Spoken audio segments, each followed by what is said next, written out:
Hello friends, welcome back to quiz 247 GK series में आज हम लोग डिस्कस करेंगे सेट नंबर 83। 82 सेट्स ऑलरेडी हो चुके हैं। प्लेलिस्ट का लिंक डिस्क्रिप्शन में दिया गया है। फिर से वो 25 क्वेश्चन डिस्कस करेंगे जो बहुत ही इंपॉर्टेंट है आगामी सारे परीक्षाओं के लिए, तो वीडियो के अंत तक बने रहिएगा। पहले क्वेश्चन पर आते हैं। न्यायिक समीक्षा प्रणाली का उद्गम देश कौन सा है? क्वेश्चन एक बार फिर, न्यायिक समीक्षा प्रणाली किसी भी तरह का जो जुडिशियल इन्वेस्टिगेशन होता है, न्यायिक समीक्षा होती है, उसका उद्गम देश कौन सा है? आपको 4 ऑप्शन दिए गए हैं, जर्मनी, ब्राज़ील, अमेरिका और ऑस्ट्रेलिया। आपको बताना इनमें से कौन सा इसका राइट जवाब आंसर है। अगर आपको जवाब पता होता है तो आप कमेंट बॉक्स में क्वेश्चन नंबर लिखकर आंसर दे सकते हैं। इसका सही जवाब है अमेरिका। सी इसका राइट आंसर था। चलिए क्वेश्चन नंबर 2 पर आते हैं। भारत की सिलिकॉन वैली किस शहर में है? बहुत ही आसान और कॉमन क्वेश्चन, लेकिन एग्जाम में बहुत बार देखा गया है और बच्चा इसका जवाब जानता है कि सिलिकॉन वैली के नाम से किस शहर को जानते हैं। सही जवाब क्या है? बेंगलुरु, हैदराबाद, पुणे और केरल। तो सही जवाब है बेंगलुरु। ए इसका सही जवाब था। सिलिकॉन वैली के साथ साथ बेंगलुरु को साइंस सिटी ऑफ इंडिया या फिर garden city of India, garden मतलब बगीचा, गार्डन सिटी ऑफ इंडिया या फिर साइंस सिटी ऑफ इंडिया के नाम से भी बेंगलुरु को जाना जाता है। तो ए इसका राइट आंसर था। Question number 3। भारत के किस राज्य में प्याज का उत्पादन सबसे अधिक होता है? किसका उत्पादन? प्याज का, अनियन का सबसे ज़्यादा उत्पादन किस राज्य में होता है? ऑप्शन दिया गया हरियाणा, बिहार, पंजाब, महाराष्ट्र। 4 ऑप्शन दिए गए हैं। तो सही जवाब क्या है इसका? तो सबसे ज़्यादा प्याज का उत्पादन जो होता है वो है नासिक, और नासिक आता है आपका महाराष्ट्र में। डी इसका राइट आंसर था। दोस्तों अगर इसका आपको पीडीएफ चाहिए होगा विद आंसर तो आप हमारे टेलीग्राम ग्रुप को ज्वाइन कर जाइए, जिसका नाम है क्विज 742, क्विज 742। साथ ही चैनल पे नए हैं या सब्सक्राइब नहीं किया है तो सब्सक्राइब करके बेल आइकन दबा दें, ताकि सप्ताह में वो 25 क्वेश्चन के जो 4 सेट आते हैं, सोमवार, बुधवार, शुक्रवार और रविवार। आज शुक्रवार है, अगला वीडियो फिर रविवार को आएगा। तो सोमवार, बुधवार, शुक्रवार और रविवार यानी सप्ताह के 4 दिन 100 क्वेश्चंस पर वीक तैयार होते हैं। वो सारे क्वेश्चंस वो होते हैं जो एग्जाम में कई बार पूछे जा चुके हैं। अगले क्वेश्चन पर आते हैं। जालियांवाला बाग हत्याकांड कब हुआ था? क्वेश्चन एक बार फिर, जालियांवाला बाग हत्याकांड कब हुआ था? तो ये कहाँ पर? ये अमृतसर, पंजाब अमृतसर में था। ऑप्शन दिया गया 1922, 1919, 1911 और 1925। 4 ऑप्शन दिए गए हैं। तो सही जवाब क्या है? तो सही जवाब है 1919। वो दिन था 13 अप्रैल। समझिएगा, 13 अप्रैल जब था तो उसी में क्या हुआ था कि रॉलेट एक्ट जो पारित हुआ था ब्रिटिश शासक की तरफ से, तो भारत में उसको ख़त्म करना था। और वहीं पे जालियांवाला का एक बगीचा था जहाँ पे एक सभा चल रही थी, लेकिन उस सभा में क्या उसका एम क्या था कि रॉलेट एक्ट का विरोध करना है। लेकिन जनरल डायर, ये भी क्वेश्चन आ चुका है, लिख लीजिएगा। जनरल डायर ने क्या किया, उस सभा में अंधाधुंध गोलियां चलवा दी, जिसमें 400 लोगों की जान चली गई। तो ये जालियांवाला बाग के हत्याकांड से फेमस हो गया। किसने गोली चलवाया था? जनरल डायर ने चलवाया था। कब की बात है? तो 13 अप्रैल 1919 की बात है। चलो, वीडियो अच्छा लगे फ्रेंड तो लाइक जरूर कीजिएगा, दोस्तों शेयर करना ना भूलें। अगले क्वेश्चन पर आते हैं। Question number 5। दिल्ली चलो का नारा किसने दिया था? कौन सा नारा? दिल्ली चलो। ऑप्शन दिया गया सुभाष चंद्र बोस, जवाहरलाल नेहरू, महात्मा गांधी और वल्लभ भाई पटेल। सही जवाब क्या है? तो सही जवाब है नेताजी सुभाष चंद्र बोस। दिल्ली चलो का नारा किसने दिया था? सुभाष चंद्र बोस ने दिया था। अच्छा, ये नारा कब दिया था? तो ये नारा दिया था 5 जुलाई 1943 को। जुलाई 5, 1943 को ये नारा दिया था। और ये कहाँ पे दिया था? तो टाउन हॉल, सिंगापुर के टाउन हॉल में ये नारा इन्होंने दिया था दिल्ली चलो का। ये क्वेश्चन भी आ सकता है कि दिल्ली चलो का नारा का प्लेस कहाँ था? तो टाउन हॉल सिंगापुर। और कब दिया था? वो था 5 जुलाई 1943, 1943। ठीक है दोस्तों, वीडियो अच्छा लगे तो प्लीज़ लाइक जरूर कीजिएगा। इससे कुछ घटता नहीं है आपका, लेकिन हम जो मेहनत करते हैं आप लोग के लिए, उसमें थोड़ा मोटिवेशन हमें मिल जाता है, ताकि काम करने में और मुझे मज़ा आता है। विटामिन B1 किस नाम से जाना जाता है? क्वेश्चन एक बार फिर, विटामिन B1 किस नाम से जाना जाता है?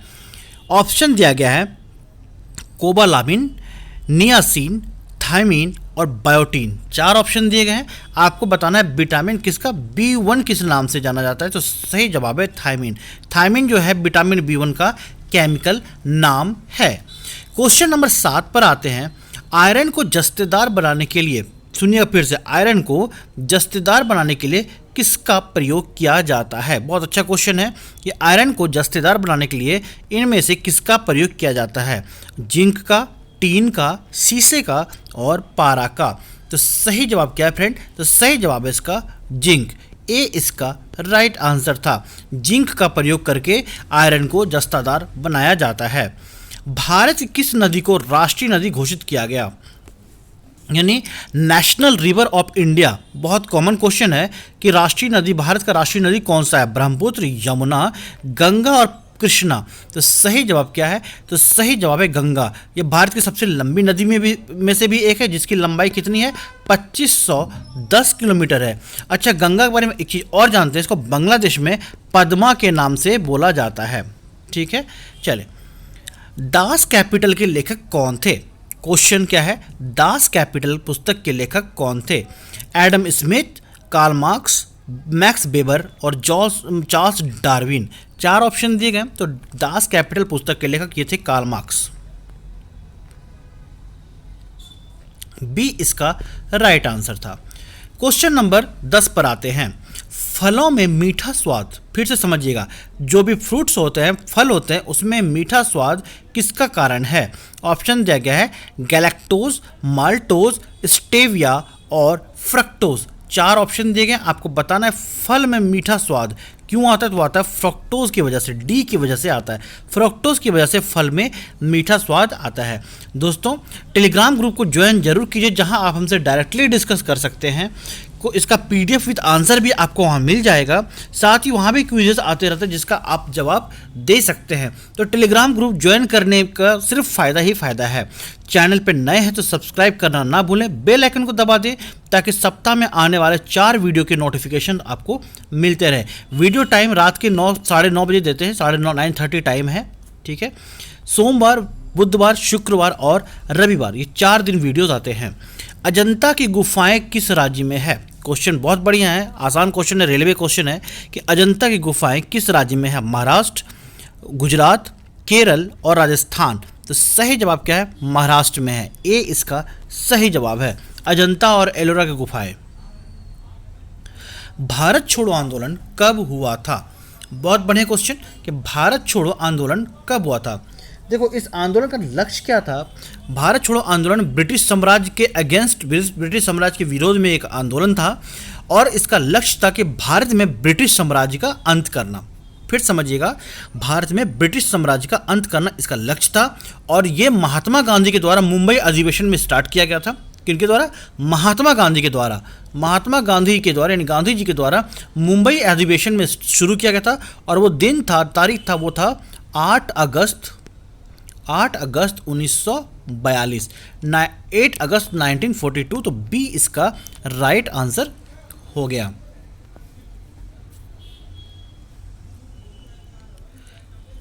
जापान का राष्ट्रीय खेल क्या है? क्वेश्चन एक बार फिर, जापान का राष्ट्रीय खेल क्या है? हॉकी, पोलो, जूडो और बेसबॉल। सही जवाब क्या है? सही जवाब है जूडो। जापान का राष्ट्रीय खेल क्या है? जूडो। सी इसका राइट आंसर है। सांची का महान स्तूप कहाँ पे है? सांची का महान स्तूप कहाँ है? उत्तर प्रदेश, राजस्थान, महाराष्ट्र और मध्य प्रदेश। तो सही जवाब है मध्य प्रदेश, वहीं पे है। और ये किस नदी के तट पे है? तो है बेतवा नदी के तट पर। बेतवा नदी किनारे सांची का महान स्तूप है। क्वेश्चन नंबर 15 पे आते हैं। भारतीय मरुस्थल की एक महत्वपूर्ण नदी है। कहाँ की? जो भारतीय मरुस्थल इंडियन डेजर्ट हैं, उनकी एक महत्वपूर्ण नदी है साबरमती, लूनी, ताप्ती और नर्मदा। तो सही जवाब है लूनी। भारतीय मरुस्थल की सबसे महत्वपूर्ण नदी लूनी, और ये थार रेगिस्तान की, कहाँ की? थार रेगिस्तान, थार मरुस्थल की सबसे बड़ी नदी है लूनी। ठीक है दोस्तों, चैनल पे नए हो तो सब्सक्राइब जरूर करें ताकि आपको आने वाले वीडियो के नोटिफिकेशंस मिलते रहें। क्वेश्चन नंबर 16 पर आते हैं। वायुमंडलीय हवा में सबसे प्रचुर घटक कौन सा है? क्वेश्चन फिर से, वायुमंडलीय हवा में सबसे प्रचुर घटक कौन सा है? नाइट्रोजन, ऑक्सीजन, हाइड्रोजन और कार्बन डाइऑक्साइड। तो सही जवाब क्या है? तो सही जवाब है नाइट्रोजन। नाइट्रोजन कितना परसेंट आता है वो भी लिख देता हूँ। नाइट्रोजन आपका 78% आ जाता है, ठीक है। ऑक्सीजन आता है 20.95 यानी 21% लगभग ले सकते हो, 20.95% वैसे आता है। कार्बन डाइऑक्साइड आता है 0.03 आता है परसेंट आता है। आर्गन आता है 0.93% आता है। रेस्ट जो बचते हैं आपके 1% से भी कम, उसमें सारे गैसेस जो भी हैं कुछ वो आ जाते हैं। तो सबसे ज़्यादा नाइट्रोजन, उसके बाद ऑक्सीजन मात्रा में पाया जाता है। भारत में ट्रैफिक सिग्नल की शुरुआत कब हुई थी? क्वेश्चन एक बार फिर कि भारत में ट्रैफिक सिग्नल की शुरुआत कब हुई थी? ऑप्शन दिया गया 1872, 1953, 1914 और 1900। सही जवाब है 1953 और चेन्नई में सबसे पहले शुरुआत हुआ था। बी इसका राइट आंसर है। पेट्रोल का आविष्कार किसने किया था? बहुत अच्छा क्वेश्चन है कि पेट्रोल का आविष्कार किसने किया था। ऑप्शन है Karl Benz, Edwin Drake, Henry Ford और निकोलस ऑटो। सही जवाब क्या है? तो सही जवाब है एडविन एल ड्रेक। कहीं कहीं आपको एडविन एल डेक के नाम से भी मिलेगा, तो घबराइएगा बिल्कुल नहीं, एडविन एल डेक। तो ये सही जवाब है। क्वेश्चन नंबर 19 पर आते हैं, जैतून किस देश में बड़े पैमाने पर उगाया जाता है? या फिर कह सकते हैं कि जैतून का सबसे बड़ा उत्पादक देश कौन सा है? इजराइल, स्पेन, फ्रांस और ग्रीस। तो सही जवाब है स्पेन। बी इसका सही जवाब था। स्पेन सबसे बड़ा उत्पादक है। ए मेरे वतन के लोगों, देशभक्ति गीत किसने लिखा है? ए मेरे वतन के लोगों, जो देशभक्ति गाना था जिसको लता मंगेशकर जी ने गाया है, वो किसने लिखा था? प्रदीप ने, रवि ने, महेंद्र कपूर ने, ज्ञान मुखर्जी ने। तो सही जवाब है ये कवि प्रदीप ने लिखा था ए मेरे वतन के लोगों, और गाया था लता मंगेशकर जी ने। और ये कब लिखा गया था? जो भारत और चाइना वार, यानी भारत और चाइना युद्ध हुआ था 1962 में, उसमें जितने भी सिपाही लोग मरे थे उनके यादगार में ये गाना लिखा गया था। कब? तो 1962 ईस्वी में जो इंडिया और चाइना का वार हुआ था। किसने लिखा था? तो कवि प्रदीप ने लिखा था। क्वेश्चन नंबर 21 पर आते हैं, मैग्नीज के उत्पादन में सबसे पहले स्थान पर कौन सा देश है? प्रथम देश कौन सा किसका? तो मैग्नीज का उत्पादन में जापान, रूस, चीन और भारत। तो सही जवाब है चीन। सी इसका राइट आंसर है। चीन सबसे बड़ा उत्पादक देश है। भारत में राष्ट्रीय आय का आकलन सबसे पहले किसने किया था? बहुत अच्छा क्वेश्चन है कि भारत में राष्ट्रीय आय का आकलन सबसे पहले किसने किया था? Shri Benegal Rama Rau, sir Osborne A Smith, Shri Laxmikant Jha और दादा भाई नौरोजी। तो सही जवाब है दादा भाई नौरोजी ने किया था सबसे पहले। और उन्होंने कब किया था? तो वो किया था 1868 ईस्वी में किया था, 1868 में। अच्छा, जो उन्होंने एक किताब लिखी, उस किताब में उन्होंने जो राष्ट्रीय आय किया है उसका आकलन किया था, उसका पूरा डिटेल उन्होंने उस बुक में डाली थी। वो बुक का नाम था पोवर्टी। देखिएगा, इस बुक को लिख लीजिएगा, poverty in British rule in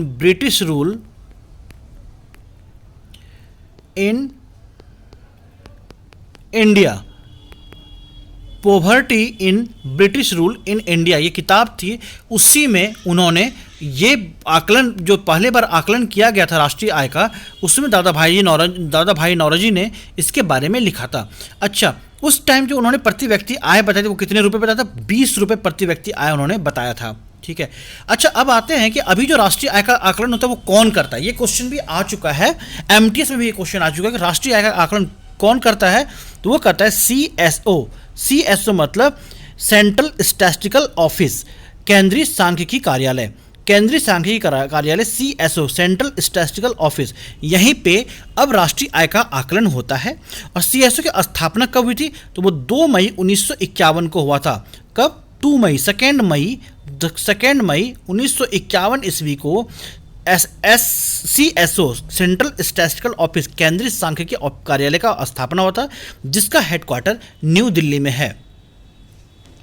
question number 23 पर, भारत में किस राज्य को चावल का कटोरा कहा जाता है?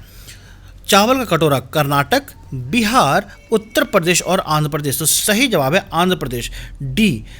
चावल का कटोरा के नाम से आंध्र प्रदेश को जाना जाता है। आज के वीडियो का सेकेंड लास्ट क्वेश्चन पे आते हैं। ट्रिटियम स्टिवम में भ्रूणपोष में गुणसूत्रों की संख्या कितनी होती है? ट्रिटियम स्ट्रिबम में के भ्रूणपोष में गुणसूत्र की संख्या 66, 63, 56 और 49। तो सही जवाब है 63। बी इसका राइट आंसर है। और आज के वीडियो के आखिरी क्वेश्चन पर आते हैं। सीमेंट के उत्पादन में अग्रणी राज्य कौन सा है? यानी कौन सा ऐसा राज्य है भारत में जो सीमेंट के उत्पादन में सबसे आगे है? आंध्र प्रदेश, राजस्थान, कर्नाटक और मध्य प्रदेश। तो सही जवाब जाएगा B, that is Rajasthan. Rajasthan Bharat में सबसे आगे है। फ्रेंड, उम्मीद करता हूँ आज का वीडियो आपको अच्छा लगा होगा। चैनल को सब्सक्राइब करना ना भूलें, बेल आइकन जरूर दबा दें ताकि सप्ताह के 4 दिन आने वाले वीडियो का नोटिफिकेशन आपको मिलता रहे। टाइम है रात के 9:30 बजे वीडियो आती है। टेलीग्राम ग्रुप को जरूर ज्वाइन करें, वहाँ आपको फ़ायदा ही मिलेगा, लॉस नहीं मिलेगा। टेलीग्राम ग्रुप का नाम है क्विज 742। फिर से मिलेंगे अगले वीडियो को लेकर संडे को रात के 9:30 बजे। तब तक के लिए थैंक यू। जय हिंद, जय Bharat. Please do not forget to like and subscribe. Like जरूर कीजिएगा और सब्सक्राइब नहीं किया तो सब्सक्राइब कीजिएगा। अपने दोस्तों से शेयर करना ना भूलें। जय हिंद, जय भारत।